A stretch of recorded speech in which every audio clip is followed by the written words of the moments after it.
하나님은 영이시니 예배하는 자가 신령과 진정으로 예배할지니라. 아멘.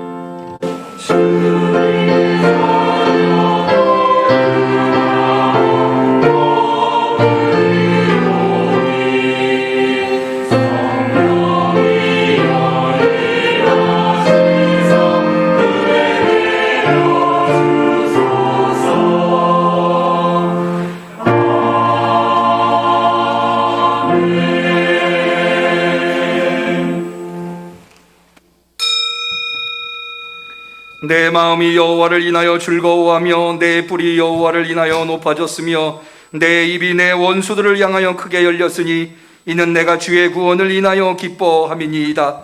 여호와와 같으니 거룩하신 이가 없으시니 이는 주밖에 다른 이가 없고 우리 하나님 같은 반석도 없으심이니이다. 아멘.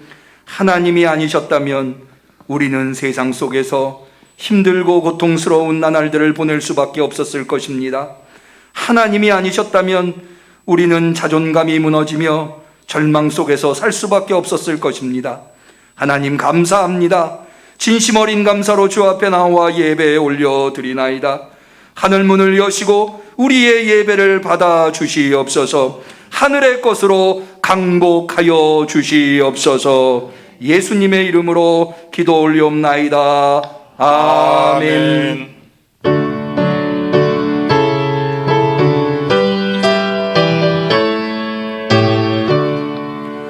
사랑이 넘치는 자비하신 하나님, 은혜가 풍성한 구원의 하나님, 장래의 심령의 평안을 주옵시고 죄악의 허물을 용서하여 주소서.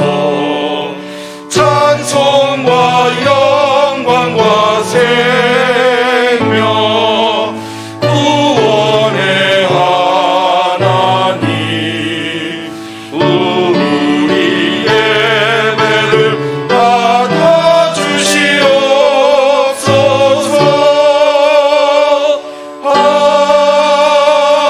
아멘.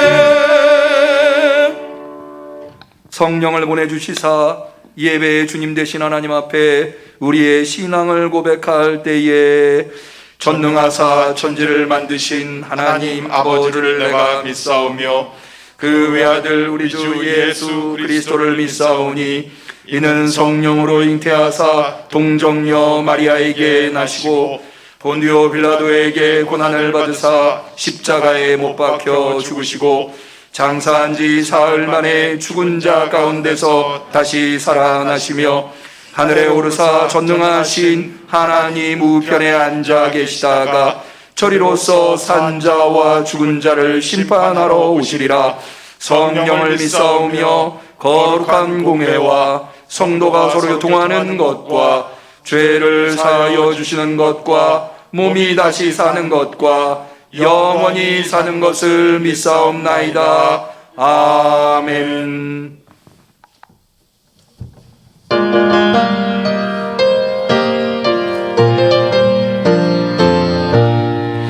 이를 손에 높이 들고 다 빨리 나가세. 진리의 검을 앞세우고 힘차게 싸워보세. 온몸에 갑주 입고서 담대히 나가보세. 군기를 들고 나가세. 승리는 내 것일세.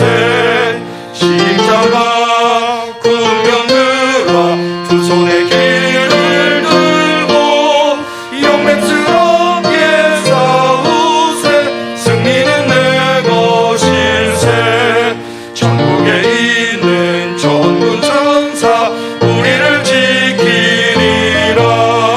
하나님께서 내게 주신 튼튼한 갑주 입고 주님의 명령 지켜서 어디든 나아가세.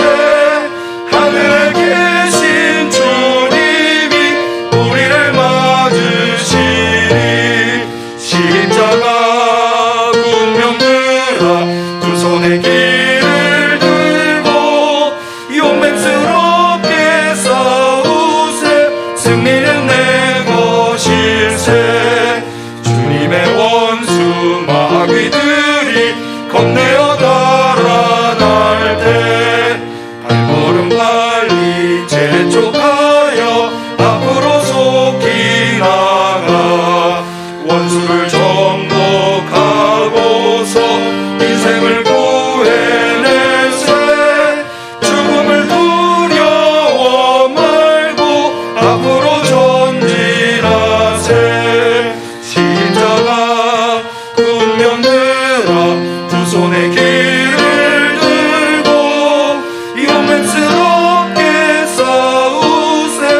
승리는 내 것일세.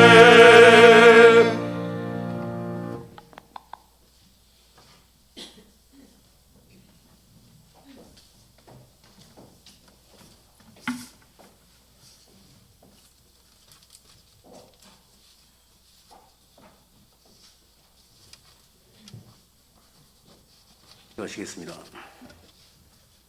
날마다 새롭게 인도하시는 하나님 아버지, 깊어가는 가을 한 해를 마무리하는 계절을 보내면서 우리의 삶에 심고 거듭의 축복을 허락하신 은혜에 무한한 감사를 드립니다. 이 시간 온 마음을 들여 예배드리오니 십자가의 사랑을 더욱 깨닫는 복된 시간이 되게 하시고 우리의 상한 영혼이 치료받는 귀한 시간이 되게 하여 주시옵소서. 이제 점점 추워지는 날씨 가운데 우리의 신앙이 싸늘해지지 않고 언제나 주님을 향한 심령과 우리의 믿음이 더욱 뜨거워질 수 있기를 간절히 원하며 기도드립니다. 저희의 삶이 뜨거운 신앙의 열정으로 날마다 주님을 찬양하며 승리하는 삶이 되도록 축복으로 이끌어 주시옵소서. 항상 주님의 인도하심 속에 살아가기를 원하오니 주님의 원하시는 뜻이 저희 모두에게 이루어지게 인도하여 주시옵소서. 성령 충만함으로 오직 주님만 바라보며 주님의 선한 백성이 되게 하여 주시옵소서. 사랑이 충만하신 하나님, 주님의 몸된 교회를 위해 기도를 드립니다. 항상 말씀이 살아 숨쉬는 교회가 되게 하여 주시옵시고 맡기신 사명을 온전히 감당하는 교회가 되게 하여 주시옵소서. 섬김과 헌신을 아낌없이 드리는 교회가 되어 주님의 사랑으로 한마음 한뜻으로 합력하여 선을 이루어내는 교회가 되게 하여 주실 줄 믿습니다. 주님의 몸된 교회에 드리는 저희의 헌신이 가정과 직장과 집안의 복으로 이어질 수 있도록 큰 은혜를 허락하여 주시옵소서. 오늘도 진리의 말씀을 들고 단위에 세우신 목사님을 성령 충만케 하시어 선포되는 주님의 능력의 말씀이 우리를 새롭게 하시고 더욱더 믿음과 희망으로 충성을 다짐하는 귀한 말씀으로 채워 주시옵소서. 증거되는 그 말씀으로 우리의 삶의 목적이 주님의 뜻이 되게 하시고 주님의 말씀 따라 순종하며 살아가게 하여 주시옵소서.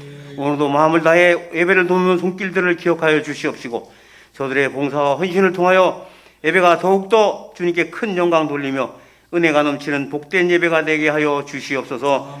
사랑이 충만하신 우리 주 예수 그리스도의 이름으로 기도드렸습니다. 아멘.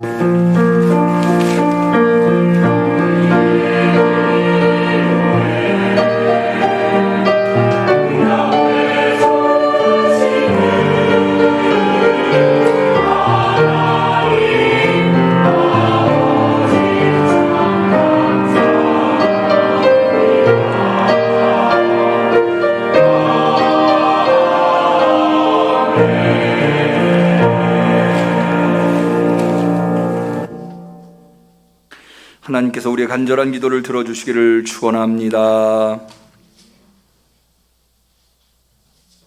성시교독의 시간입니다. 교독문 4번 시편 8편의 교독문이 되겠습니다.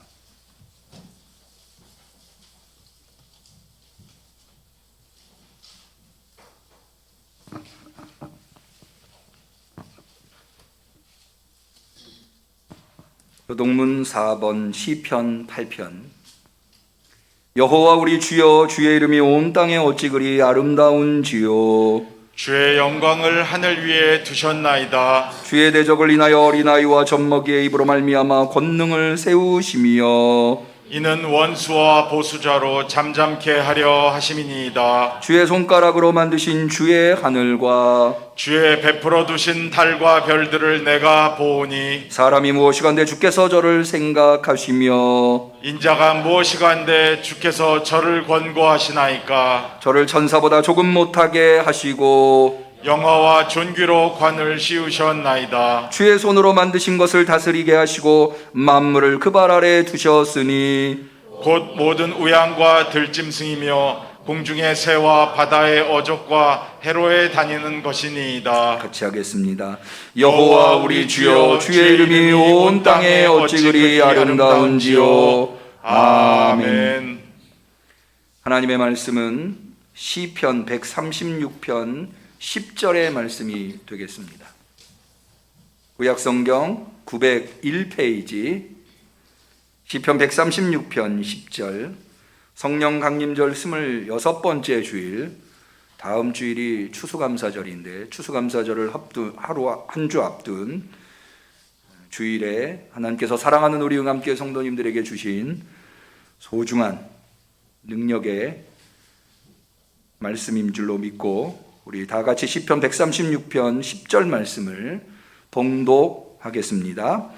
애굽의 장자를 치신 이에게 감사하라. 그 인자심이 영원함이로다. 이는 하나님의 말씀입니다. 아멘. 시온 찬양대의 특성이 있겠습니다.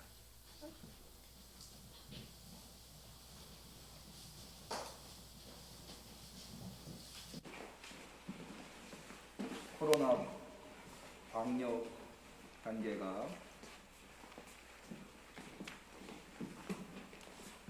완화되어서 오늘부터 시온 찬양대가 특성을 쓸 수 있게 되었습니다.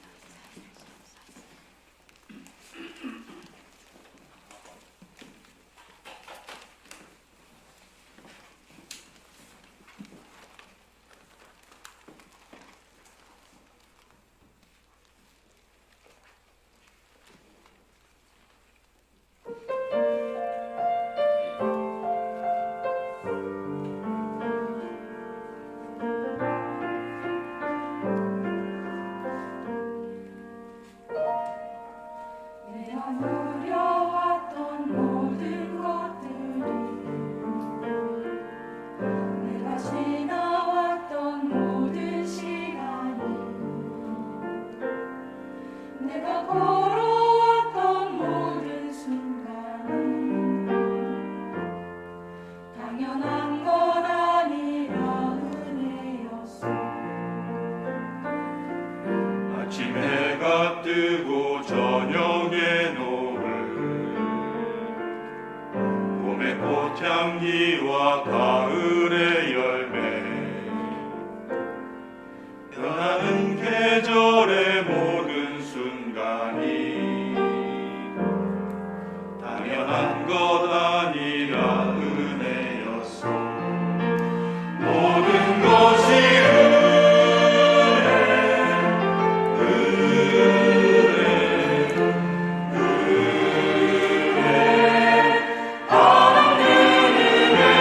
내 삶에 당연한 것 하나도 없었던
지난 한 주간 우리 성도님들 어떻게 보내셨는지요?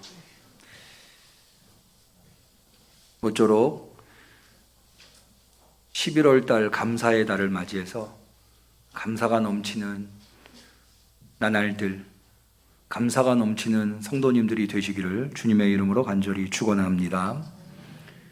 11월 달이 왜 어찌하든지 감사의 달이 되어야 하는가에 대해서는 이미 제가 지난주에 말씀을 통해서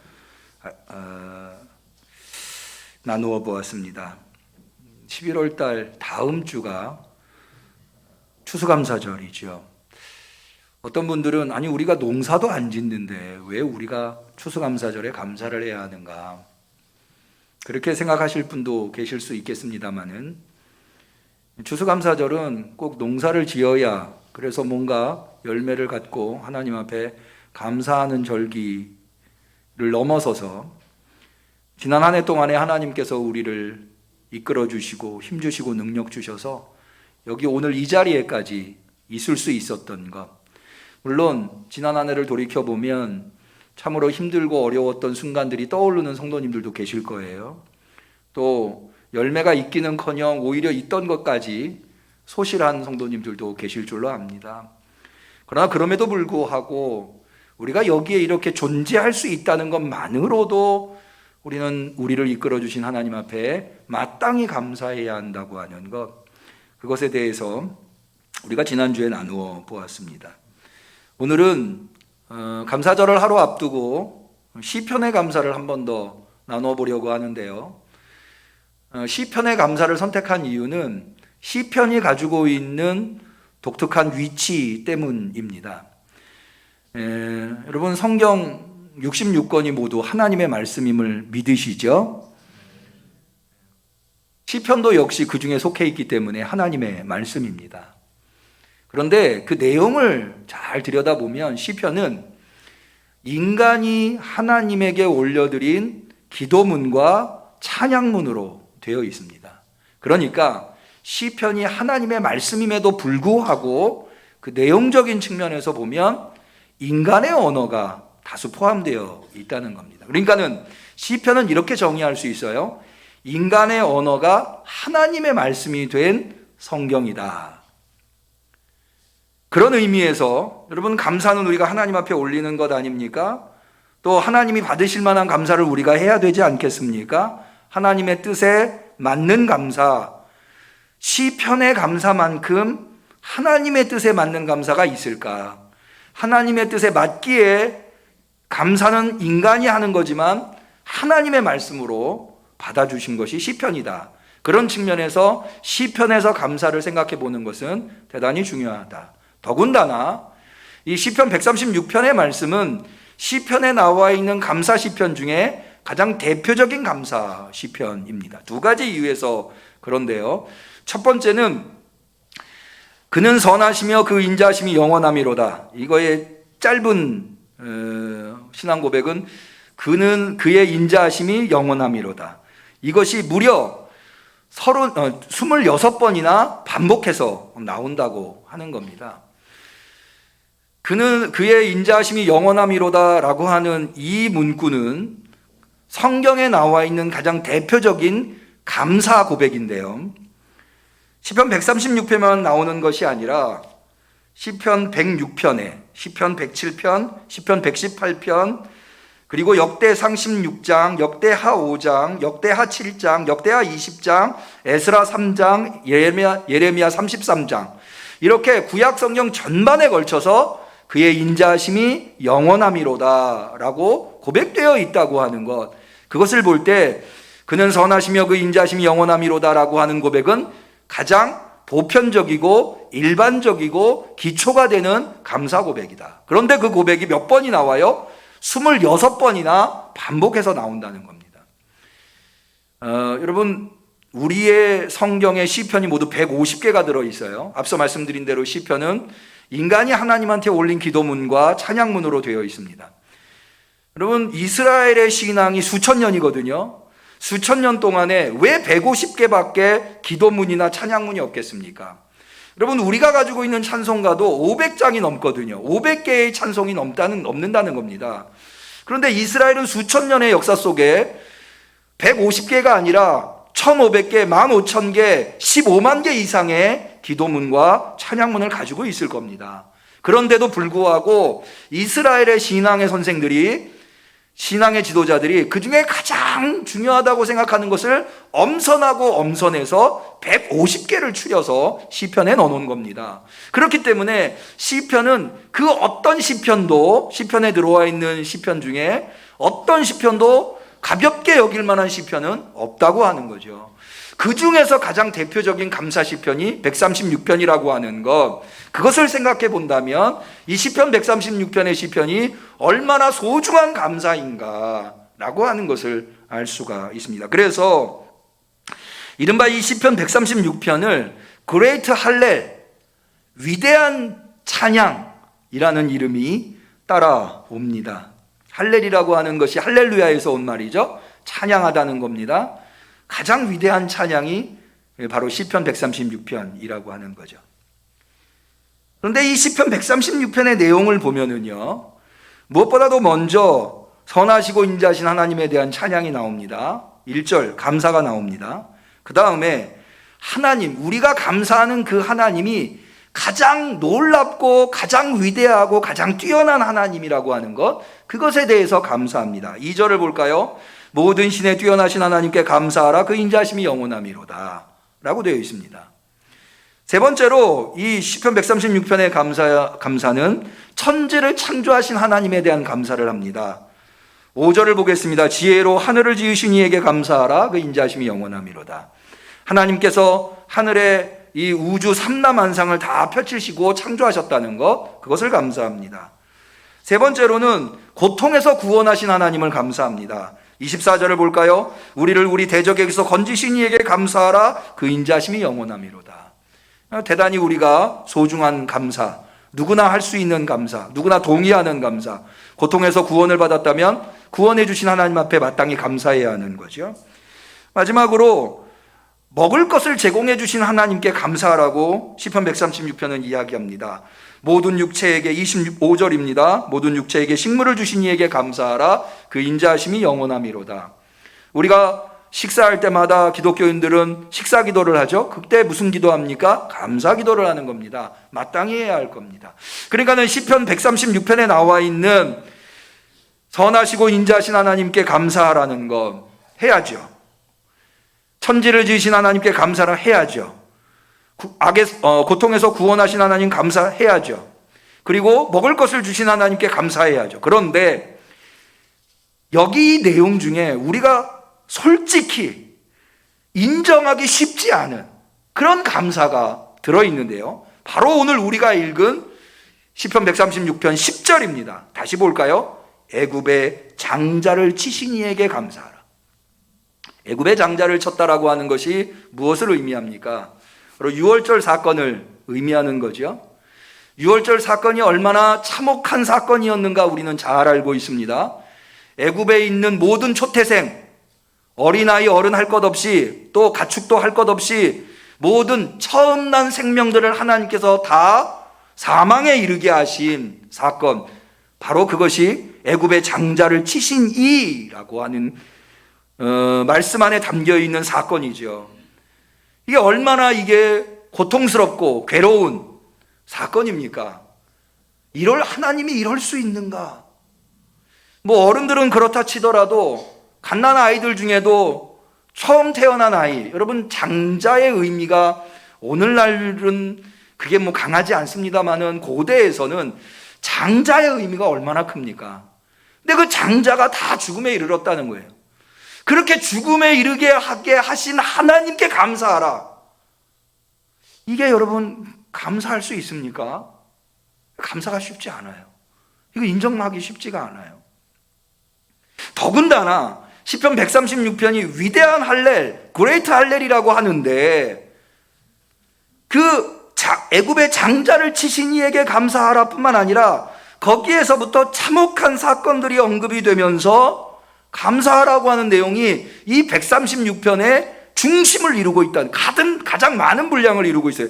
다시 한번 우리 15절을 볼까요? 바로와 그 군대를 홍해에 엎드려 뛰신 이에게 감사하라. 이것도 얼마나 참혹한 사건입니까? 홍해가 죽음의 바다 된 사건 아닙니까?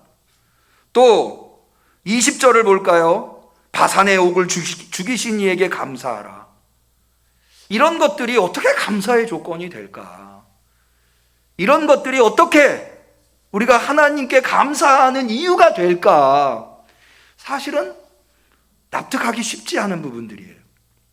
그런데요, 사실 이런 것들을 우리가 이해하려고 하나님의 뜻이 무엇일까 이런 것들을 붙들고 씨름하는 것 굉장히 소중한 일입니다.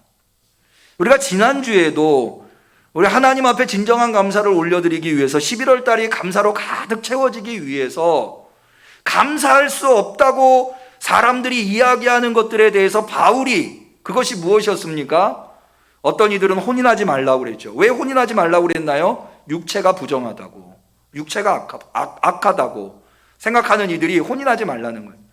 또 어떤 음식은 먹어서는 안 된다라고 주장하는 사람들이 있었죠. 왜 그래요? 그런 음식들이 부정하다고. 당시의 일반적인 상식들이었습니다.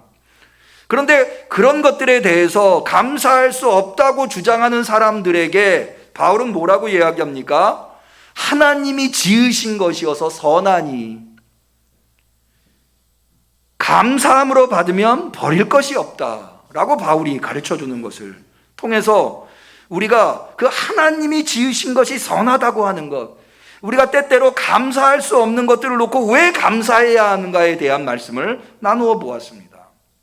이렇게 우리가 감사할 수 없는 것들, 우리가 감사할 수 없는 상황들, 우리의 상식이랄지 우리의 경험을 통해서 그런 것들을 할 수 없다고 생각되는 것들을 붙들고 씨름하고, 왜 붙들고 씨름합니까? 성경은 우리에게 명백하게 범사에 감사하라고 그랬거든요.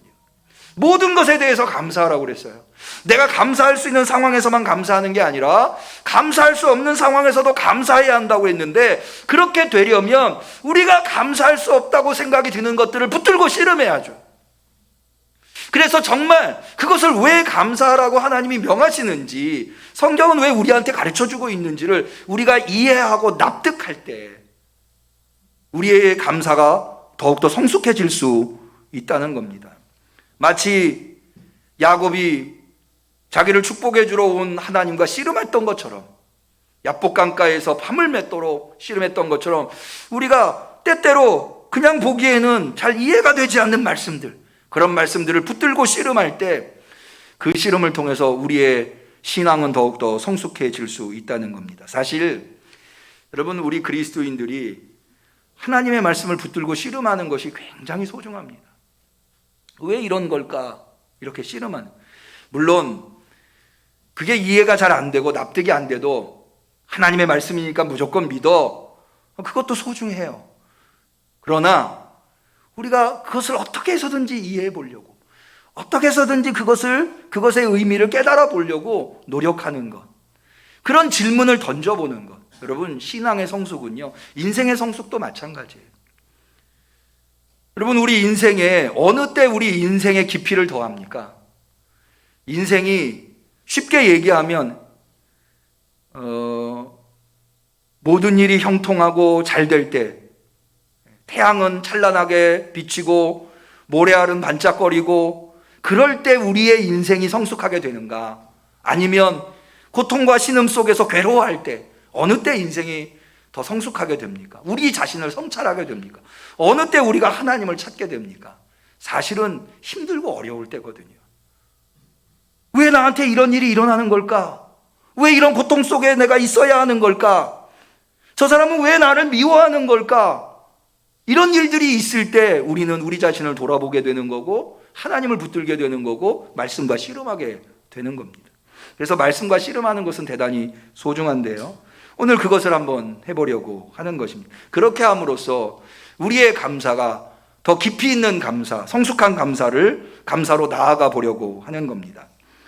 무엇보다도 먼저 이 애굽의 장자를 치신 이에게 감사하라고 하는 이 요청은, 그는 선하시며 인자하심이 영원함이로다 라고 하는 것의 의미가 무엇인가를, 즉 다시 말해서 이 가장 일반적이고 보편적인 이스라엘 신앙의 감사의 의미가 무엇인가에 대해서 우리가 알 때 조금은 더 깊이 납득할 수 있습니다. 자, 그는 선하시다. 여호와께서 선하시다는 거예요. 근데 여기 선이라고 하는 단어는 토부라고 하는 단어입니다. 여호와가 토부하시다는 거예요. 선하시다는 겁니다. 우리는 사실 이미 이 단어에 대해서 지난주에 살펴보았습니다. 하나님께서 지으신 것이 선하심에 하나님의 지으신 것이 왜 선합니까? 하나님이 선하시기 때문에.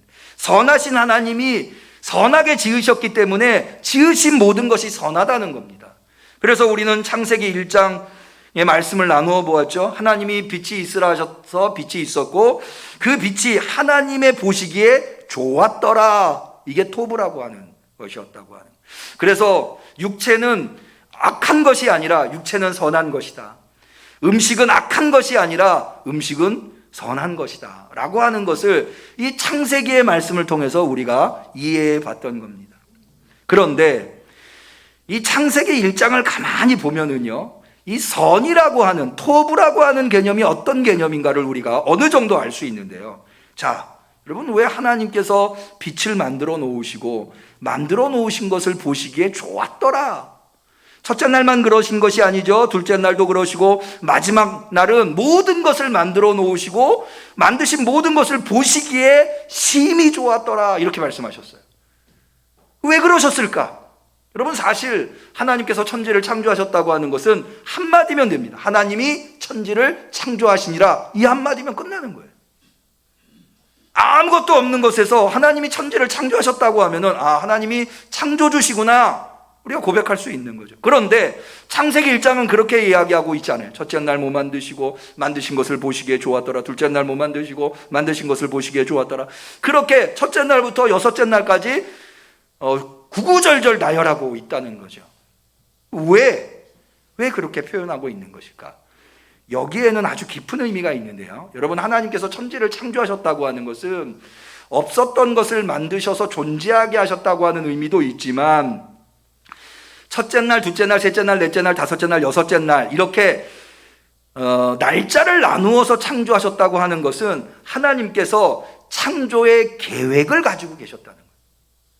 다시 말해서 하나님께서 천지를 창조하실 때 막무가내로 확 펼치신 것이 아니라 뭔가 설계도를, 하나님이 마련하신 설계도를 가지시고 그 설계도대로 차곡차곡 하나하나 순서를 밟아서 만드셨다는 거예요.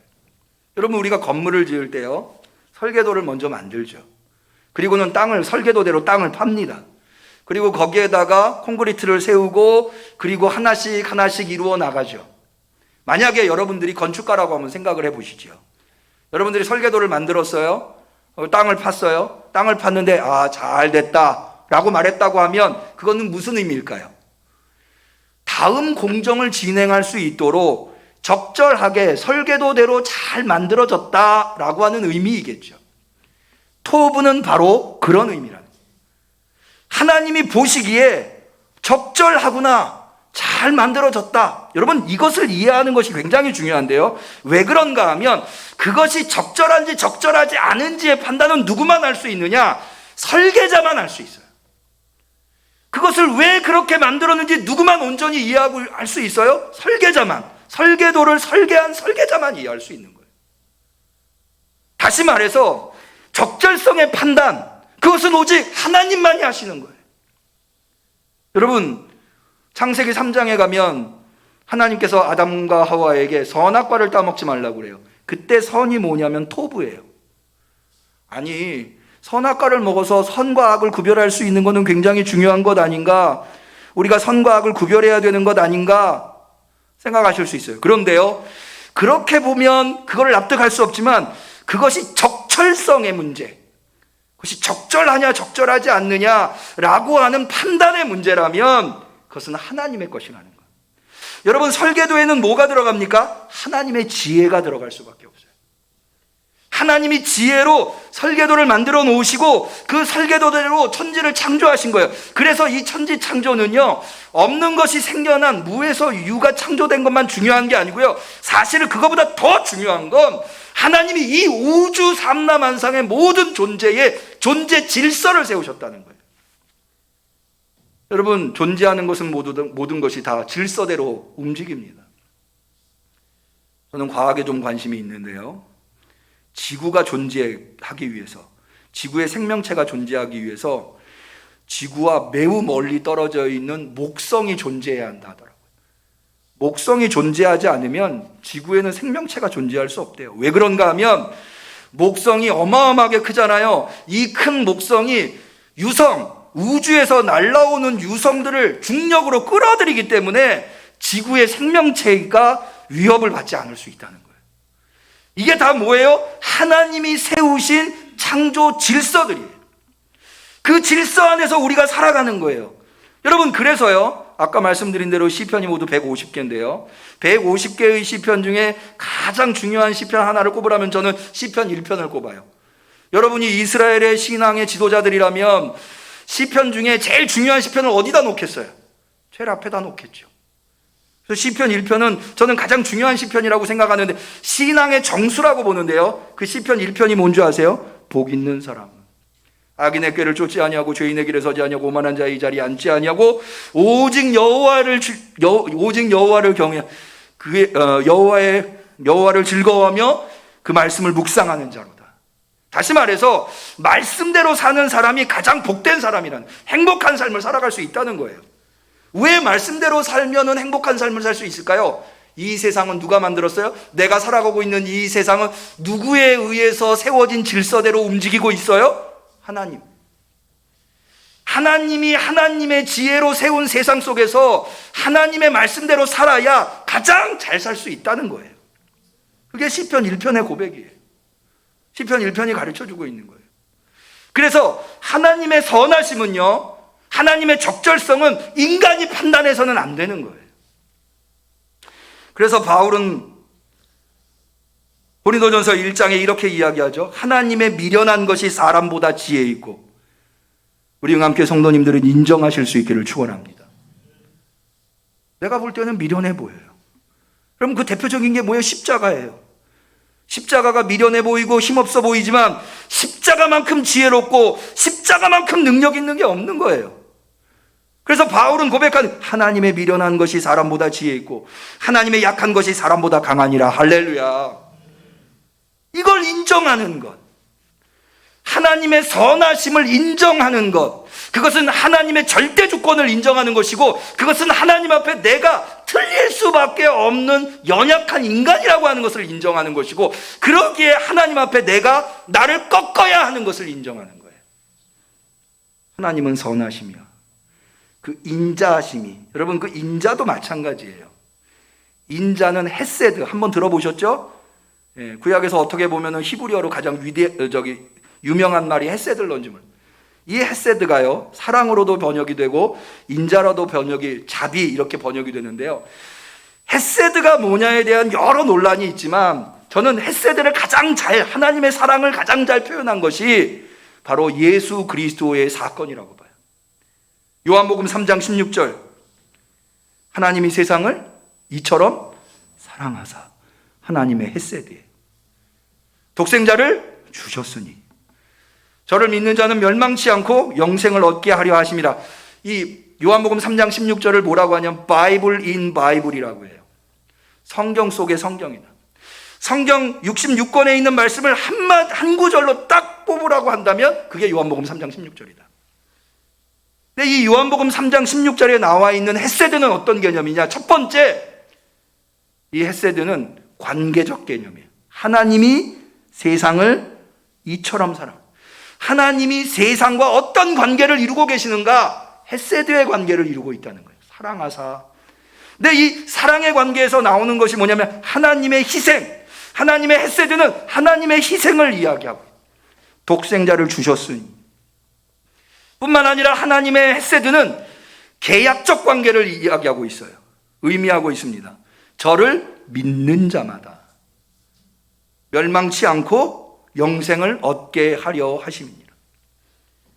하나님께서 우리와 계약을 맺으셨는데, 하나님의 헤세드 때문에 우리와 계약을 맺으셨는데 예수 그리스도를 희생시키시고 그를 통해서 그를 믿는 자마다 멸망치 않고 영생을 얻게 하셨다는 거예요. 우리 성도님들 믿으시기를 축원합니다. 그게 바로 하나님의 헤세드예요. 그러니까 하나님이 우리를 어떻게 대하고 계시는가? 하나님이 우리에게 어떻게 우리를 구원하셨는가? 이거는 하나님과 우리와의 사이의 가장 본질적인 문제. 자, 보세요. 하나님의 적절성, 하나님의 토부, 하나님의 선은 우리의 판단 대상이 아니라고 그랬죠? 하나님과 우리와의 관계, 이것은 하나님이 우리에게 대해주신, 우리가 어떤 상황에 놓여 있던지, 여러분, 우리가 아무리 이 세상에서 고통 속에 있어도 우리는 구원받은 하나님의 자녀인 줄로 믿으시기를 바랍니다. 여러분, 우리가 결혼식이에요. 때때로 기분 나쁜 일이 있을 수 있어요. 결혼식을 하면서 이런저런 것들이 마음에 안 들 수 있거든요. 그런데 혼주는 아무리 기분 나쁜 일이 있어도 웬만한 기분 나쁜 일에 화를 내지 않아요. 왜 그래요? 오늘 결혼하는 날이니까. 사랑하는 자녀를 결혼시키고, 혹은 내가 결혼하는 날이니까, 사랑하는 아내, 사랑하는 남편을 맞이하는 날이니까 좀 다른 일들이 속상하더라도 웬만하면 화내지 않아요. 왜? 내 사랑하는 가족을 얻는다고 하는 것, 그것이 그 다른 어떤 것보다도 소중하고 가치 있고 기쁜 일이기 때문에. 여러분, 하나님이 우리를 구원하셨다고 하는 사건은 이 세상에 우리가 경험하는 어떤 괴롭고 힘들고 어려운 것보다도 위대한 사건임을 고백하시기를 축원합니다.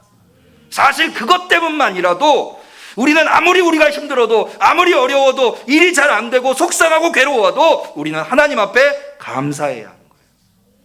그래서 그 앞에 무슨 얘기가 나오든지 하나님의 선하심과 인자하심을 인정한다면 하나님께 감사해야 하는 거예요. 그런데요, 하나님의 선하심과 인자하심이 어때요? 영원해요. 이 영원이라고 하는 개념도요, 이게 사실 간단한 개념이 아니에요. 영원은, 하나님은 영원 전부터 영원 후까지 시간적 개념으로 선하시며 인자하심이 영원. 이것은 하나님은 단 한순간도 선하지 않은 적이 없고 단 한순간도 인자하지 않은 적이 없다는 거예요. 뿐만 아니라 여러분, 하나님은 이것은 시간적 개념일 뿐만 아니라 질량적 개념이에요. 무슨 얘기냐고 하니, 하나님은 선하심과 인자하심이 무궁무진하신 분이에요. 그분에게 속해 있는 것 중에 선하지 않거나 인자하지 않은 건 아무것도 없어요. 그런 질량적 개념이에요. 그러므로 이 선하심과 인자하심이 영원하다고 하는 것은 그 선하심과 인자하심이 하나님의 본질이라고 하는 거예요. 하나님의 본질. 하나님은 여러 가지 모양으로 나타나실 수 있으세요. 그러나 어떤 모양으로 나타나든지, 하나님이 어떤 모습으로 우리에게 역사하시든지 그 본질에는 뭐가 있냐? 선하심과 인자하심이 있다는 거예요. 여러분, 애굽의 장자를 하나님이 치시는 한이 있어도 그 본질에는 뭐가 있냐? 하나님의 토부와 하나님의 헤세드가 존재하고 있다는 거예요. 그렇게 고백하실 수 있는 성도님들이 되시기를 축원합니다. 그래서 왜 애굽의 장자를 치신 이에게 감사하라고 하는 이 고백 앞에, 고백 뒤에 그는 선하시며 그 인자심이 영원함이로다라고 하는 말씀이 붙고 있는가? 이 구절을 이해한다면 우리가 어느 정도 납득해 볼 수 있는 거죠. 그래도 어떤 분들은 그래도 아무리 그래도 사람을 죽이는 것을 가지고 감사해서야 되겠느냐, 여전히 납득이 안 되시는 분이 계실 수 있습니다. 그런 분들한테 이런 말씀을 좀 드리고 싶어요. 여러분, 이 본문에서 이스라엘이 애굽의 장자를 치신 이에게 감사하라고 할 때 그게 본질이 아니에요. 정말로 감사하려고 하는 것은 그 다음에 나오는 구절이에요. 자, 우리 11절을 볼까요? 이스라엘을 저희 중에서 인도하여 내신 이에게 감사하라. 하나님이 왜 애굽을 치셨을까요? 이스라엘을 구원하시기 위해서. 목사님, 그것도 썩 이렇게 마음에 와 100% 동의는, 왜냐하면 그냥 구원하시면 되지 왜 치시고 구원하십니까? 그렇게까지 얘기하실 수 있어요. 좋은 지적이십니다. 자, 이렇게 말씀드릴게요. 애굽과 이스라엘은 어떤 관계에 있나요? 애굽은 이스라엘과 비교도 할 수 없는 강자예요. 여러분, 애굽의 왕이 이스라엘을 어떻게 봤을까요? 벌레만도 못하게 봤을 거예요. 무려 이스라엘은 그런 애굽에서 400년을 노예 생활을 하고 살았어요. 우리가 그냥 10절을 읽을 때는 애굽의 장자를 치신 이에게 감사하라, 요거밖에는 안 보이지만 사실은 이스라엘이 고백할 때는 애굽의 장자를 치신 이에게 감사라고 할 때 400년의 그 억울하고 고통스럽고 괴로운 나날들이 모두 다 고스란히 녹아 있는 거예요. 그랬던 그들에게 아무도 그들을 귀하게 여기지 아니하고 애굽의 왕 앞에서 벌레만도 못한 삶을 400년 동안 숨죽이며 살아온 그들에게 하나님이 찾아오셨어요. 그리고 보란듯이 애굽의 장자를 치시고 이스라엘 구원해내신 거예요. 그 다음에도 마찬가지예요. 바로의 군대를 홍해에 엎드리신 이에게 감사하라 15절. 그런데 그걸 왜 하셨어요? 16절. 그 백성을 인도하여 광야로 통과케 하신 이에게 감사. 그걸 위해서. 하나님이 애굽을 치신 것은 이스라엘을 구원하시기. 하나님이 홍해를 죽음의 바다로 만드신 것은 이스라엘을 인도하시기 위한. 바산의 옥을 왜 죽이셨습니까? 21절. 저희의 땅을 기업으로 주신 이에게, 이스라엘에게 강복하시려고 땅을 기업으로 주시려고. 왜? 그들이 약자였기 때문에. 그들은 스스로의 힘으로 아무것도 할 수 없는 존재들이었기 때문에.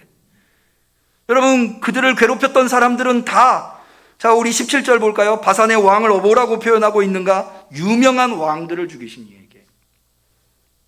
역사 속에 단 한 번도 이스라엘 편에서 서준 존재가 없어요. 이스라엘은 늘 유린당했고 이스라엘은 늘 억울한 일만 있었어요.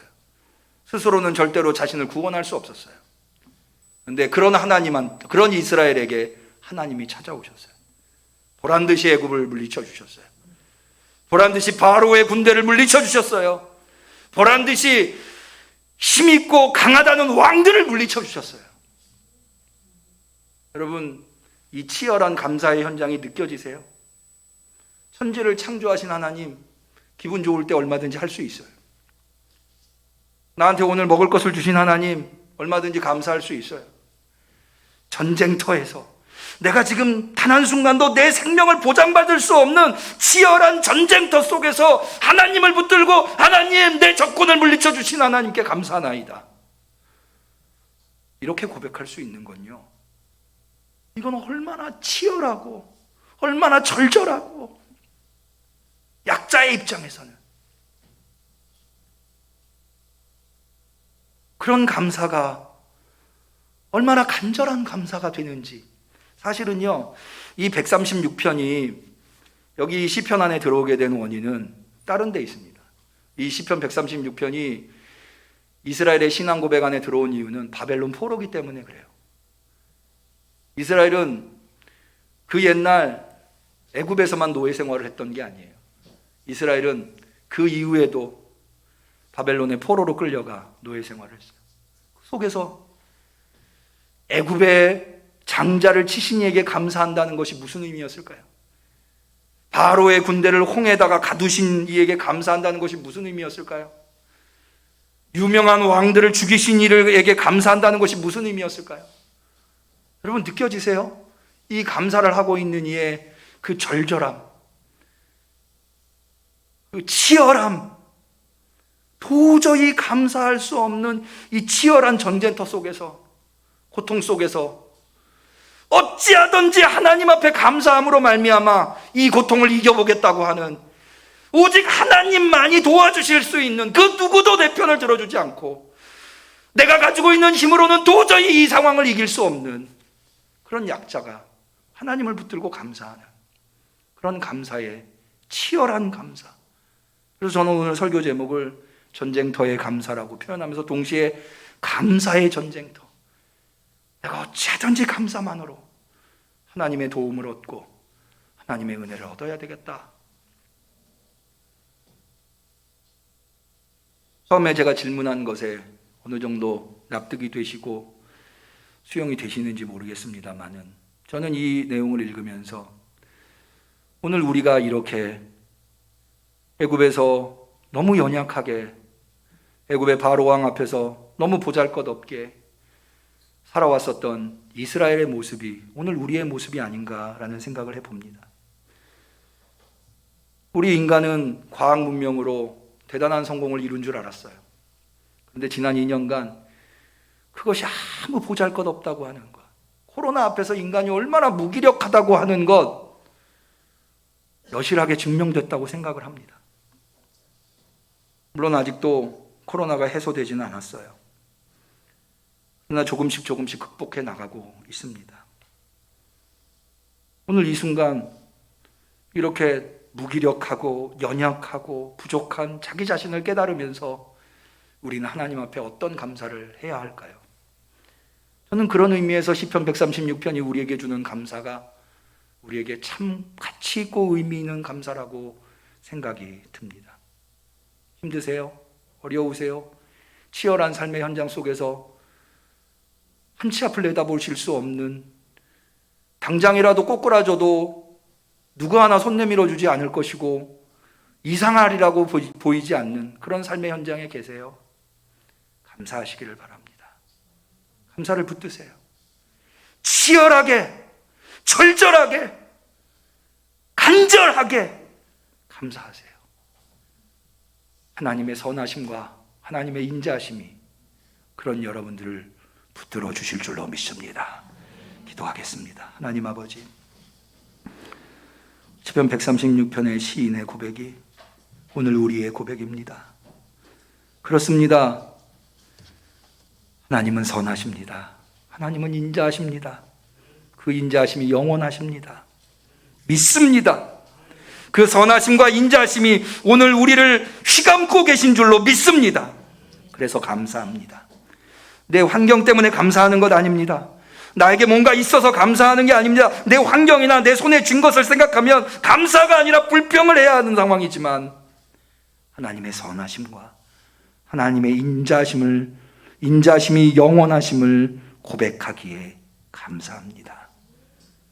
우리의 감사를 받아 주옵소서. 예수님의 이름으로 기도 올리옵나이다. 아멘. 우리는 감사하는 마음으로 이 예물을 드립니다.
주님 앞에 귀한 예물 드린 손길이 있습니다. 11조 예물, 선교헌금, 복지헌금, 건축헌금, 주정헌금, 그리고 감사헌금을 드리셨습니다. 무명의 감사헌금, 추수감사절헌금, 성지선 집사님, 여호와 일의 하나님 감사합니다. 정길순 집사님, 사랑과 은혜에 감사합니다. 성령 충만케 하옵소서. 박선영 집사님, 해리와 예서의 삶을 주관하시고 책임져 주옵소서. 김성중, 김미영 집사님, 신남녀 성도님, 무명으로 김태현, 김사랑 어린이 무명으로 준정미 집사님, 이정훈 집사님, 임직 감사 예물 정미연 집사님, 추수감사전원금 손주영 성도님, 한종순 사모님, 감사원금 김명숙 권사님 을 드렸습니다. 드린 예물을 위해서 기도 올리겠습니다. 놀라운 은혜로 항상 우리에게 좋은 것을 베풀어 주신 하나님이심을 고백하면서 오늘도 주 앞에 나와 예배드리되 눈물로 치열한 감사로 마련한 예물을 올려드리나이다. 주님, 우리 성도님들이 드린 예물이 이 종의 손에 들려 있지만 우리 성도님들은 이것이 사람의 손이 아니라 하나님 손에 들려 있다 믿사오니, 그리고 이 예물에 담겨 있는 우리 성도님들의 그 치열하고 절절한 감사를 주님이 다 헤아리고 계신 줄로 믿사오니 이 예물을 받아 주시옵소서. 주님, 이 예물이 어떻게 마련됐는지 주님이 잘 아시오니 여기 담겨 있는 기도의 제목들에 응답하여 주시옵시되, 주님, 병마와 싸우고 있는 이에게는 치유의 은혜를 주시고 물질 때문에 고통당하고 있는 이에게는 차고 넘치는 은혜를 허락하여 주시옵시며, 장래의 일이랄지 인간관계의 문제로 고통당하고 있는 성도님들이 있다면 그리스도의 평화로 인도하여 주옵소서. 우리가 어떤 기도 제목을 갖고 있든지 그 문제의 열쇠는 하나님이신 줄로 믿습니다. 그 하나님 앞에 나와 감사를 올려드렸사오니 은총을 베풀어 주옵소서. 간절히 축복하며 예수님의 이름으로 감사하며 기도 올리옵나이다. 아멘.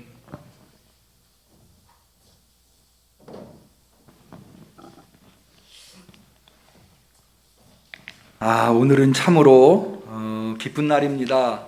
하나님께서 오늘도 우리 응암교회에게 소중한 가족을 보내주셨습니다. 우리 김미숙 성도님이신데요, 손영국 장로님의 이모님이 되신다고 합니다. 그저까지 우리 교회 건축할 때 계속 기도하시면서 우리 교회가 완공이 되면은 오시고 싶으시다는 말씀을 해주셔서 오늘 이렇게 손영국 장로님의 어머님 권사님과 함께 우리 응암교회를 찾아주셨습니다. 자리에 잠깐 좀 일어나 주실까요? 제가 이 손영국 장로님하고 어머님하고 이모님 같이 앉아 계신데 정말 가족 같으시네요. 얼굴이 너무 닮으셨습니다. 너무 사랑스럽고 감사합니다. 우리 김미숙 성도님 위해서 제가 잠깐 기도할 때 같은 마음으로 기도해 주시면 좋겠네요. 기도하겠습니다. 인간의 생사화복을 주장하시는 하나님 아버지, 특별히 인간의 사람과 사람과의 만남, 관계를 주장해 주시는 하나님 아버지, 오늘 이렇게 우리 응암교회와 김미숙 성도님, 하나님의 은혜 가운데에 한 가족의 관계를 맺게 하시니 감사합니다. 주님, 김미숙 성도님을 왜 우리 응암교회에 보내주셨습니까? 우리 응암교회가 꼭 필요로 하는 분이시니까 보내주신 줄로 믿습니다. 또한 김미숙 성도님에게 우리 응암교회가 꼭 필요하니까 만나게 하신 줄로 믿습니다.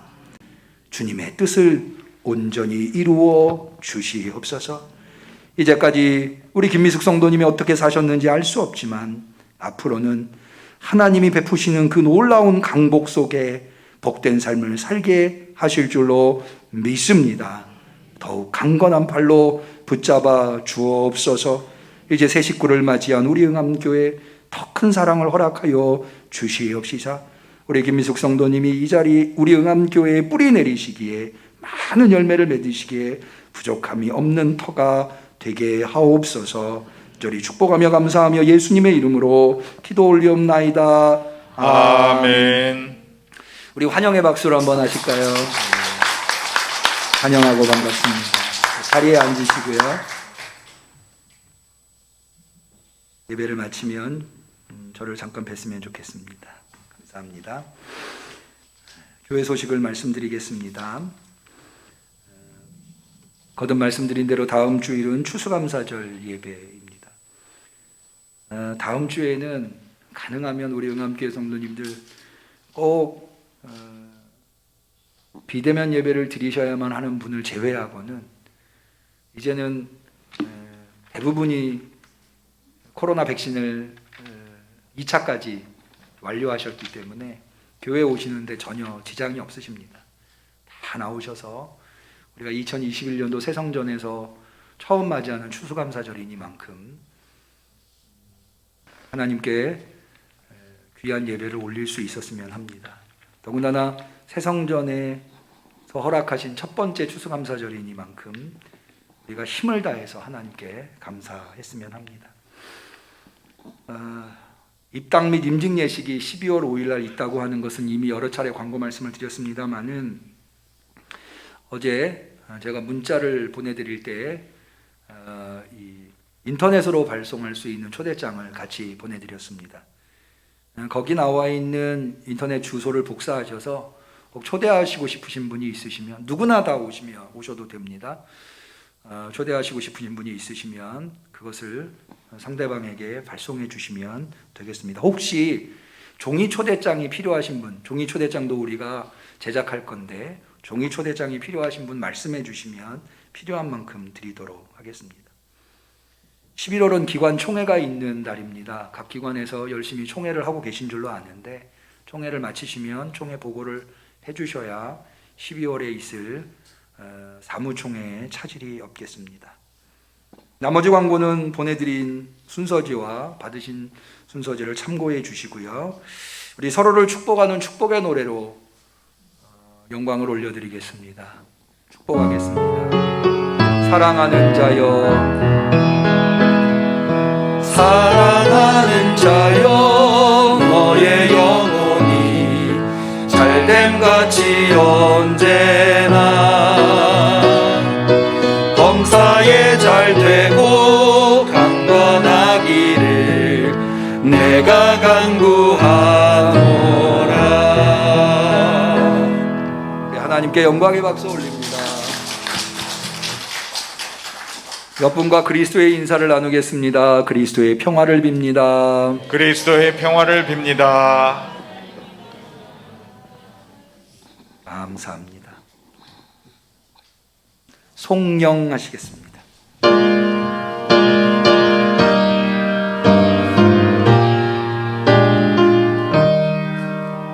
성부 성자와 성령 영원히 영광 받으옵소서.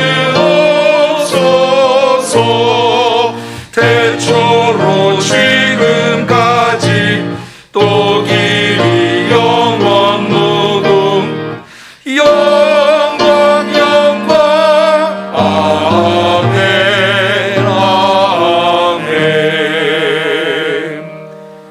이제는 우리 주 예수 그리스도의 은혜와 하나님 아버지의 사랑과 성령님의 교통, 감화, 역사, 충만하심이 우리가 어디에 있든지 심지어 전쟁터에 있다 하더라도 하나님의 선하심과 인자하심이 영원하다고 하는 고백을 통하여서 절절한 감사, 진심 어린 감사를 올리기로 결단하는 우리 성도들 머리 위에, 우리 응암교회 위에 지금부터 영원까지 함께 하시기를 간절히 축원하옵나이다.